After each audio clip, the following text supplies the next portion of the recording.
அல்லது தத்துவ பாடல்களா என்று நிகழ்ச்சி நேரத்தோடு தொடங்கினாலும் கூட தத்துவங்கள் பாடல்களால் இங்கே ஒழித்துக் கொண்டிருக்கிறது.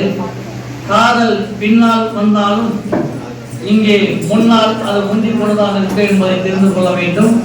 அந்த வகையில் காதல் பாடலை பாடுவதற்கு வழக்கறிஞர் உமாசங்கரி அவர்கள் வந்திருக்கிறார்கள். இத்தகைய நிகழ்ச்சியில் பங்கேற்பதில் கண்ணதாசனை பொறுத்தவரையில் அவர் ஏறி தத்துவங்கள் அத்தனை தத்துவமாக இருந்தாலும் கூட இந்த முறையில் அவர் புகழ் நிலைத்து நிற்பதற்கு அவர் ஏறிய காதல் பாடல்கள் இன்றும் நிலைத்திருக்கிறது.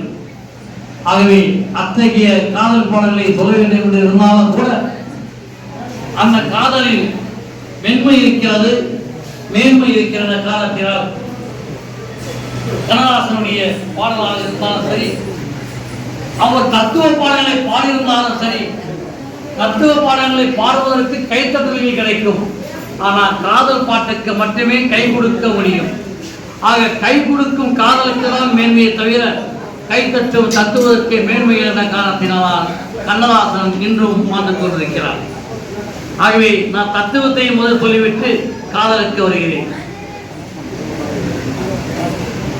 கொடுத்ததெல்லாம் கொடுத்தான், அவன் யாருக்காக கொடுத்தான்? ஒருத்தருக்காக கொடுத்தான், இல்லை ஒருக்காக கொடுத்தான். கொடுத்ததெல்லாம் கொடுத்தான், அவன் யாருக்காக கொடுத்தான்? ஒருத்தருக்காக கொடுத்தான், இல்லை ஒருக்காக கொடுத்தான். ஒருத்தருக்காக கொடுத்தான், இல்லை ஒருக்காக கொடுத்தான்.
இப்படி தத்துவ